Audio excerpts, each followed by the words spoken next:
Tampa, en Floride, le 10 octobre 1986. Le détective Robert Parrish reçut un appel inquiétant. Un jogger avait trouvé le corps nu d'une jeune femme noire au cimetière Centro espagnol. Des experts en scène de crime furent dépêchés sur les lieux. Pendant qu'il dressait un périmètre de sécurité, le détective Parrish interrogea le jogger. Ron Denny déclara qu'il courait tous les jours dans le cimetière. Il y voyait rarement d'autres personnes. Mais ce matin-là, cela avait été différent. Le détective examina le corps pour voir s'il y avait des blessures apparentes. Nous avions trouvé cette femme noire dans un cimetière. Il n'y avait pas de traces de coupure sur son corps, ni de traces d'une attaque à coups de couteau, pas de plaies ouvertes ou quoi que ce soit d'autre. Seulement quelques très fines gouttelettes de sang sur son côté gauche. Ce sang provenait de son nez apparemment. Cela indiquait qu'elle était morte à la suite d'un coup puissant infligé avec un objet contondant ou encore par asphyxie. À en juger par l'état du cadavre, la victime avait été tuée moins de 12 heures plus tôt. Plus qu'il n'en fallait au tueur pour disparaître. Le détective Parrish avait le sentiment que l'enquête serait complexe. On devait d'abord analyser minutieusement la scène du crime. En photographiant la victime, les experts remarquèrent qu'elle était pieds nus. Mais, fait étrange, ses pieds étaient propres, même si la terre était humide. Elle n'avait donc pas marché pour se rendre jusque-là. Il n'y avait non plus aucune trace indiquant que son cadavre avait été traîné. Les effets personnels de la victime étaient éparpillés tout autour. Chacun de ces indices potentiels fut numéroté et catalogué. Nous avons trouvé son slip, son soutien-gorge et sa perruque pendant nos recherches. Les experts trouvèrent ensuite une paire de chaussures pour femmes. Il y avait aussi des bouteilles de bière et un paquet de cigarettes. Malheureusement, on ne trouva aucun portefeuille ni permis de conduire pour identifier la victime. Près du corps, les enquêteurs remarquèrent également des traces de pneus récentes. Le détective Parrish présuma que le meurtrier avait tué la victime dans un autre endroit avant d'abandonner son corps dans ce cimetière. L'élément le plus important qu'on ait remarqué était à 3 mètres de sa tête dans la terre humide. C'était une trace de pneu de dimension importante. De plus, près de la 46e rue, on avait vu d'autres traces de pneus. Certaines semblaient entrer dans le cimetière et d'autres en sortir. C'était un véhicule assez gros, une camionnette ou un véhicule utilitaire sport qui avait laissé ces traces. Des techniciens firent des moulages de plâtre de ces traces de pneus. Compte tenu de l'état du cadavre, le meurtrier avait utilisé un véhicule pour transporter le corps. Les moulages de plâtre ne prirent que quelques minutes à durcir. Mais ces traces seraient-elles significatives? On était encore loin d'avoir élucidé cette affaire. Après avoir passé au peigne fin la scène du crime, les policiers ratissèrent le quartier en espérant que quelqu'un aurait vu ou entendu quelque chose la nuit précédente. Mais personne n'avait été témoin de quoi que ce soit. Lors de l'autopsie, le médecin légiste remarqua la présence de pétéchies, de petites hémorragies dans les yeux de la victime. Ces blessures, de même que de longues égratignures au cou au niveau de la gorge, indiquaient que la victime était morte par asphyxie. De plus, plusieurs os du cou étaient fracturés. Le médecin légiste en conclut qu'un homme de forte taille avait étranglé la victime de ses mains. Des blessures au poignet indiquaient que la victime avait été ligotée avant d'être tuée. En se basant sur la raideur cadavérique de la jeune femme et le faible degré d'activité des insectes, on put déterminer que la victime était morte moins de 12 heures plus tôt. Le médecin légiste recueillit un échantillon de cheveux de la victime. Un seul de ces cheveux pouvait se trouver encore dans le véhicule du suspect. L'identification de la victime était la seconde étape à suivre. On prit ses empreintes digitales et on fouilla dans la base de données de la police de Tampa. En moins de quelques heures, le détective Parrish obtint un résultat. La victime était Tamara Jones, une femme de 34 ans. Quand j'ai su de qui il s'agissait, j'ai retracé sa mère pour lui annoncer la nouvelle. J'ai alors obtenu des informations sur la vie de la victime, ses habitudes, les gens qu'elle fréquentait et si elle avait un petit ami. Par la mère de Tamara, le détective Parrish en apprit beaucoup sur la victime. Elle avait été une jeune femme extravertie, promise un bel avenir, jusqu'à ce que le crack ne réduise sa vie à une dépendance destructive. Pour payer sa drogue, Tamara s'était bientôt mise à la prostitution. Elle fréquentait alors 4 bars dans le secteur ouest de Tampa. Mon travail de détective m'a amené à me rendre dans ces lieux pour tenter de découvrir qui elle connaissait et fréquentait. Je faisais le travail de terrain comme d'habitude. J'ai alors constaté que tous parlaient de Tamara en termes élogieux. C'était une jeune femme bien, une bonne personne. Mais la prostitution la mettait en contact avec toutes sortes de personnes louches. Aucune des personnes interrogées par la police ne put fournir le nom d'un suspect. Le détective Parrish se retrouva dans une impasse. Il se mit alors à la recherche d'indices dans les dossiers d'autres enquêtes irrésolues, non seulement à Tampa, mais également à Hillsborough County et dans les villes voisines.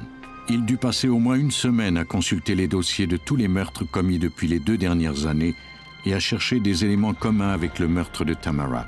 Il fut stupéfait par ces résultats. Des détectives avaient enquêté sur plusieurs meurtres commis sur des victimes au profil identique. Elles étaient noires et se prostituaient. On avait retrouvé leurs cadavres dans des cimetières. Elles étaient nues. On les avait étranglées. De plus, il y avait des blessures sur leurs poignets qui indiquaient qu'elles avaient été ligotées ou que leur meurtrier s'était servi d'un quelconque appareil de fortune pour maintenir leurs poignets ensemble. Les détectives de la police de Tampa et du bureau du shérif de Hillsborough County mirent leurs ressources en commun. Ils formèrent une escouade spéciale avec les autres autorités du secteur pour trouver et arrêter le meurtrier. Mais le peu d'indices sur les différentes scènes de crime, de même que le style de vie des victimes, rendait ces enquêtes difficiles à résoudre. Le détective Parrish était persuadé qu'ils avaient affaire à un tueur en série. Quelque part dans la région de Tampa, ce dernier n'attendait que l'occasion pour frapper de nouveau, et la police n'avait pas encore trouvé un seul indice sur son identité. Tous les détectives travaillaient sur chacun de ces cas. Nous étions tous à des stades différents de notre enquête, mais aucun de nous ne disposait de quelque chose de solide, de sûr à 100%. Plusieurs d'entre nous suivions des pistes. La diffusion de la nouvelle de ce dernier meurtre retint l'attention d'un téléspectateur. Adam Childs contacta la police. Il déclara qu'il connaissait Tamara Jones pour l'avoir rencontrée dans un bar de Tampa. Il l'avait vue dans la soirée précédant la découverte de son corps dans un cimetière. Une camionnette de couleur sombre s'était approchée de Tamara. Elle avait parlé à l'homme au volant. Childs avait déjà vu ce véhicule dans le quartier, mais il ignorait qui en était le propriétaire. Ce véhicule intéressa les enquêteurs. Ils fouillèrent à nouveau dans les dossiers. 8 mois plus tôt, une prostituée avait déclaré qu'un client à bord d'une camionnette de couleur sombre avait tenté de la tuer. La femme avait refusé de porter plainte, mais elle avait toutefois accepté de raconter sa mésaventure à la police.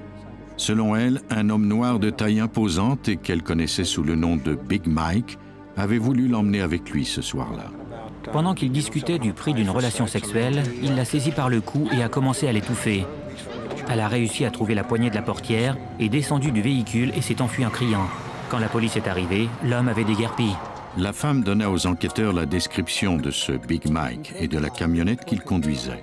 Mais à nouveau, elle refusa de porter plainte ou de témoigner contre lui. Les enquêteurs trouvèrent le nom de Big Mike dans leur dossier. C'était le surnom d'un certain Michael Tyrone Crump, résident à Tampa. On dépêcha des policiers chez lui. Le suspect était sorti, mais une camionnette de couleur sombre qui correspondait à la description des témoins était garée dans l'allée. Les policiers la photographièrent. Le détective Parrish demanda ensuite à Adam Childs de le rencontrer au poste de police. J'ai mis plusieurs photos ensemble. J'ai pris 6 photos de différentes camionnettes, incluant celle de l'individu qu'on soupçonnait. Le témoin a choisi la bonne photo sans hésiter. La police de Tampa croyait Michael Tyrone Crump coupable d'au moins 2 crimes, mais ne disposait pas de preuves suffisantes pour le faire arrêter. Sur la base des témoignages, on avait cependant un doute raisonnable quant au fait que ces crimes pouvaient avoir été commis dans la camionnette. La police était autorisée à saisir le véhicule si elle croyait qu'il avait servi à des activités illégales et qu'il contenait des indices. Le détective Parrish souhaitait saisir le véhicule de Crump dans un endroit public, dans une rue par exemple. On a arrêté la camionnette et on a informé le conducteur Michael Tyrone Crump qu'on devait fouiller son véhicule parce qu'on croyait qu'il avait servi lors d'un crime récent.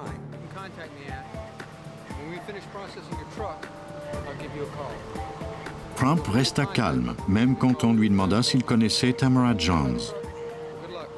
Il répondit par la négative. On informa ensuite qu'il n'était pas en état d'arrestation et qu'il était libre de partir. On transporta sa camionnette à la fourrière du bureau du shérif de Pinellas County, où l'expert Timothy Whitfield se mit à la recherche de micro-indices. Lors de la fouille de ce véhicule, on devait recueillir tous les indices possibles, autant les éléments visibles que ceux qui étaient invisibles à l'œil nu. Les experts commencèrent par se mettre à la recherche d'indices visibles. Ils trouvèrent une boucle d'oreille dans la cabine. Ils trouvèrent également ce qui semblait être un garrot fait d'un bout de corde et d'un morceau de bois. Whitfield n'avait aucun doute sur ce à quoi ce dispositif avait pu servir. Cet objet pouvait retenir les mains ou les pieds des victimes. Et bien sûr, sa présence était très inhabituelle. Ce n'est pas tout le monde qui en aurait un dans sa voiture. Pourquoi diable aurions-nous besoin d'un tel objet? À quoi peut-il servir sinon pour attacher quelqu'un? Caché sous le tapis de caoutchouc et le pneu de secours, les experts trouvèrent un autre indice. C'était le permis de conduire de Janet King, une des jeunes femmes tuées peu de temps avant Tamara Jones. On avait également trouvé son corps dans un cimetière. Puisque King était une prostituée et Crump un client régulier, la présence de ce permis dans le véhicule pouvait s'expliquer. Mais selon Whitfield, l'endroit où il se trouvait était incriminant. Ou bien le suspect l'avait caché là intentionnellement, ou alors c'était la victime qui l'avait mis là, dans l'espoir qu'un jour quelqu'un trouverait sa carte d'identité dans ce véhicule. L'équipe se mit ensuite à la recherche d'indices invisibles à l'œil nu. On appliqua du luminol pour déceler la présence de sang. L'éclairage phosphorescent permit de distinguer un nuage de fines gouttelettes de sang. Cela ressemblait tout à fait aux gouttelettes trouvées sur le corps de Tamara Jones. Malheureusement, les taches de sang n'étaient que de minuscules points. On ne pouvait prouver que ce sang provenait de la victime. Je n'ai rien pu faire à cause de la taille microscopique des taches de sang. C'était bien avant les analyses d'ADN et on devait avoir une quantité de sang plus importante pour procéder aux examens complets. Les enquêteurs passèrent ensuite l'aspirateur à l'intérieur de la camionnette à la recherche de tout cheveu ou fibre qui démontrerait qu'il y avait bien un lien entre les victimes et le suspect. On fit alors une découverte étonnante. Un long couteau caché sous le siège avant.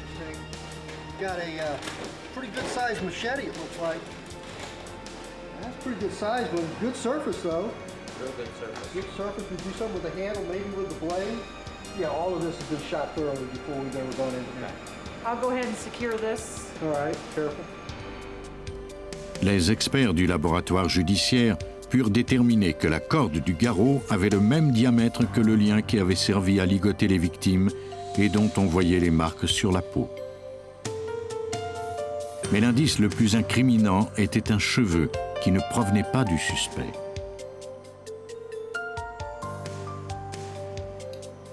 En analysant la racine de ce cheveu, on en conclut qu'il n'était pas tombé, mais bien qu'il avait été arraché.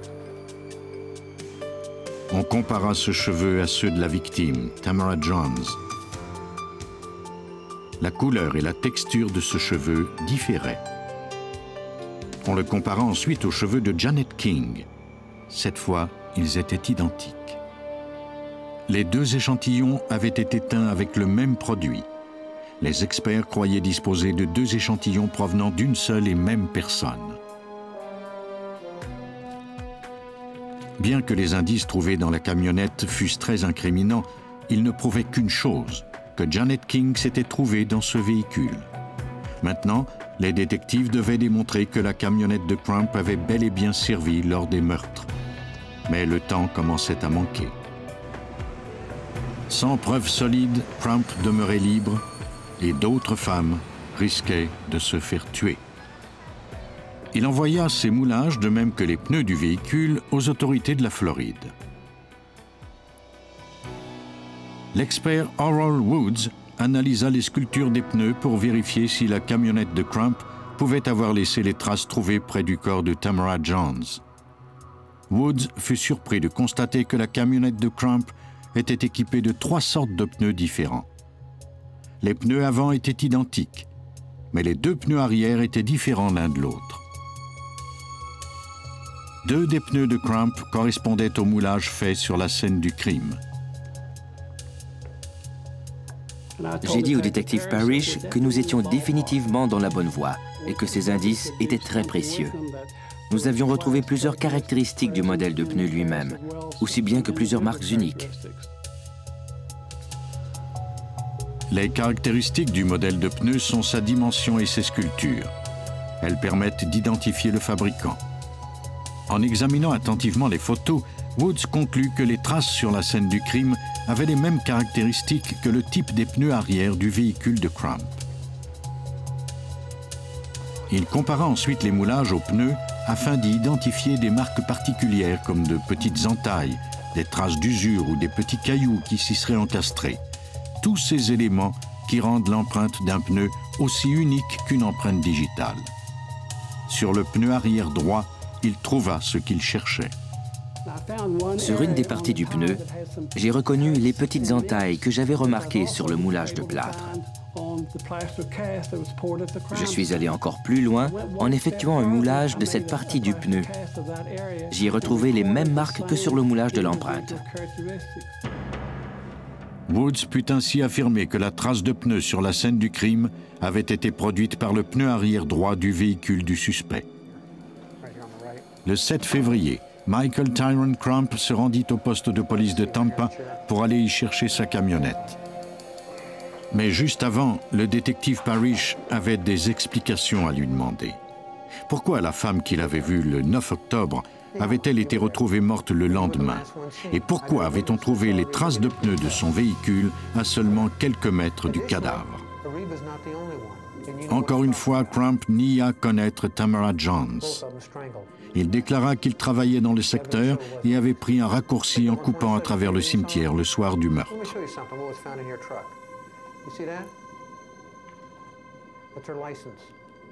Mais lorsque le détective lui montra le permis de conduire de Janet King, Crump fut surpris et il eut l'impression d'être démasqué. C'était un homme de taille imposante. Ses épaules se sont affaissées et il s'est mis à regarder vers le sol. J'ai alors compris qu'en lui montrant le permis de conduire, j'avais atteint ma cible.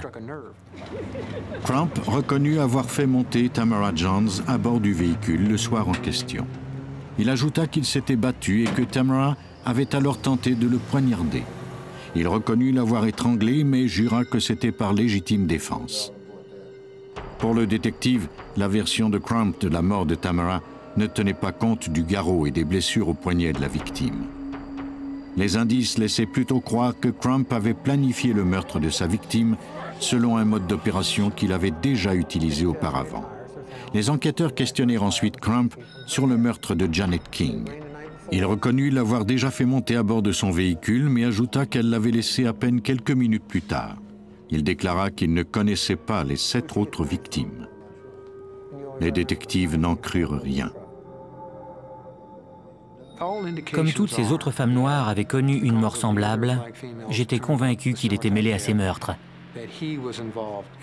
Nous avons pu prouver, hors de tout doute, qu'il était l'auteur des 2 derniers homicides, mais nous n'avions pas les preuves pour démontrer qu'il était responsable des autres crimes. Lors des 2 procès, Crump fut trouvé coupable des meurtres de Tamara Johns et de Janet King. Il a été condamné à 2 peines d'emprisonnement à vie sans possibilité de libération conditionnelle. Les autres cas sont restés irrésolus.